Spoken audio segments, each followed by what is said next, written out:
Uh, First, thank you for coming. I know that this is a tragedy in our community. It's rare that we have a shooting death, and it's even rarer that we have a child that is the victim, especially one this young.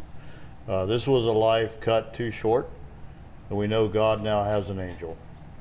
We extend our deepest sympathy to the parents and the family, and also extend my heartfelt thanks to our major case unit, CSI, our victim advocates, my behavioral response unit.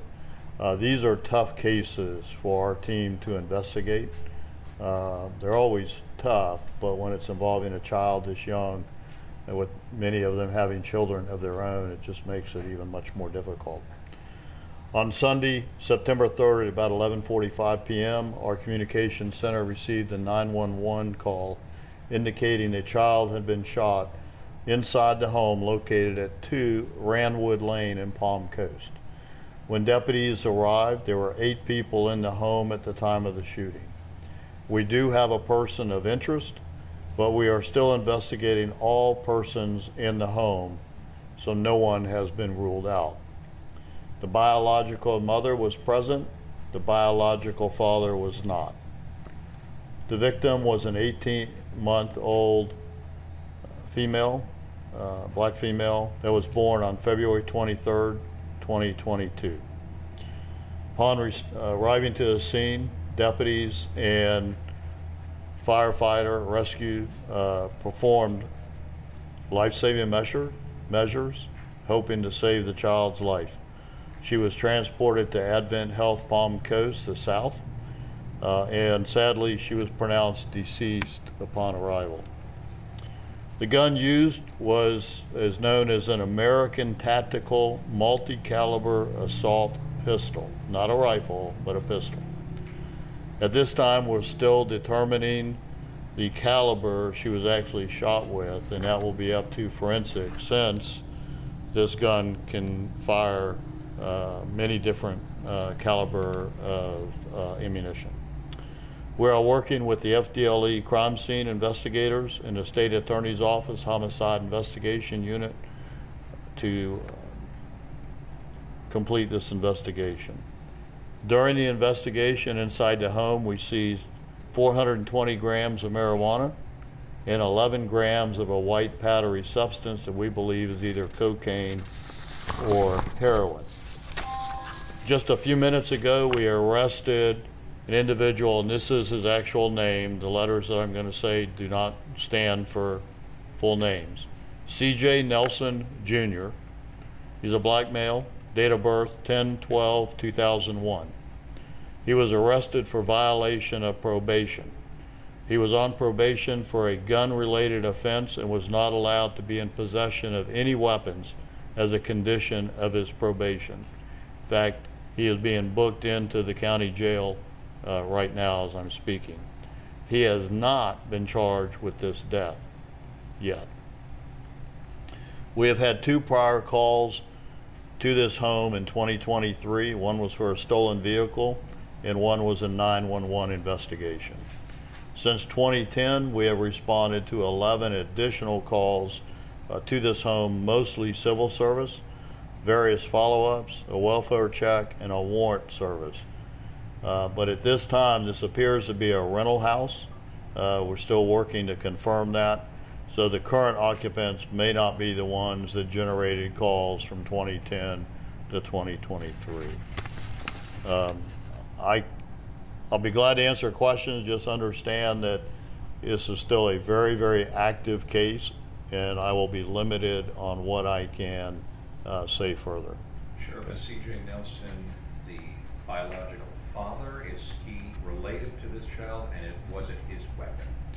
So what I can say to that is the biological father was not on scene, so that rules C.J. Nelson out as the biological father. The exact relationship of all 8 people in this home are still being investigated by our detectives. Was it his weapon? Well, what I can tell you is that we have arrested him for violation of probation. And because he was on probation for weapons charge, and he could not have any weapons. So there will be forensics that have to be done on the weapon to tie any of these 8 people specifically to that gun. At this point, are you suspecting that it was his weapon that the bullet came from that killed this girl? What I can tell you is that we have a person of interest, primary person of interest, and that is C.J. Nelson. So who, or can you describe at all what you're going through right now to find out who was holding the gun when it discharged? Well, I can tell you that all 8 people inside the house have not been totally cooperative. And so this will be based on forensics, in good police work, and continuing interviews with the 8 individuals in there. That's why we're not ruling anyone out in that house, but we have a primary person of interest. It would be a lot easier if everybody would tell us the truth and exactly what went on in that house. But here's what I do know. I have a phenomenal agency, a phenomenal major case unit. Forensics is also very strong, and we use the FDLE lab. So this case may not be solved in the next 24, 48 hours, but we will get to the bottom of this, and we will hold somebody accountable for the death of an 18-month-old child.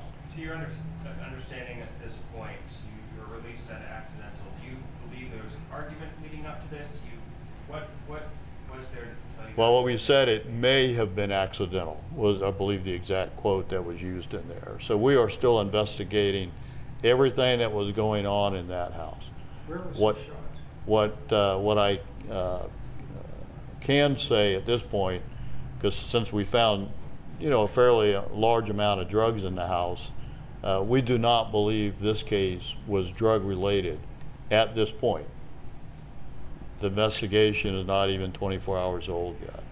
And to the question on where the child was shot, I'm going to wait we will release that after the ME has completed their investigation. Has the child's mother been cooperative? I don't know the answer to that. I can tell you she was very distraught.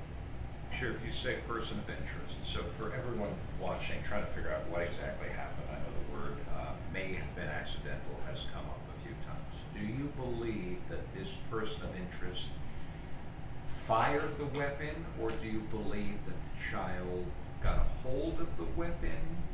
So what I can answer as part of that question anyways, the child did not touch the firearm. Okay. The child is an innocent victim in this case, with no actions by the child's part playing into effect to her death. So is it still being investigated as accidental? Well, we have not ruled it an accidental. What we have said is that until we get to the very bottom,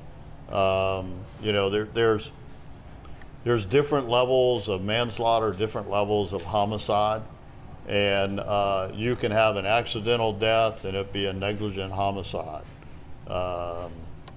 Whether it was intentional, at this time you got to give us a little more time to finish investigating it, and we'll get there.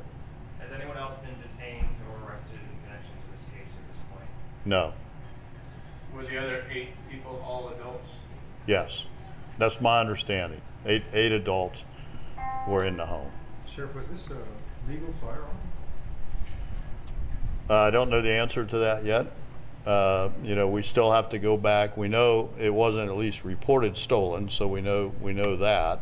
That doesn't mean it wasn't stolen, because a lot of people don't have serial numbers when they get their guns stolen. So, that's still part of this investigation, and we'll work with ATF to find out where the gun was at least originally sold with, or sold by, or purchased by. Was she shot by one bullet or more? One. Sure. One that we are aware of. And again, the ME has not done their autopsy. Sheriff, how frustrating is it right now to have a baby dead and people inside this home refusing to cooperate with you? Well, it's very frustrating. But this is what we deal with in law enforcement, and I'm sure that they're afraid that someone's going to get arrested and for this incident. And so that's why, you know, they're not telling us everything.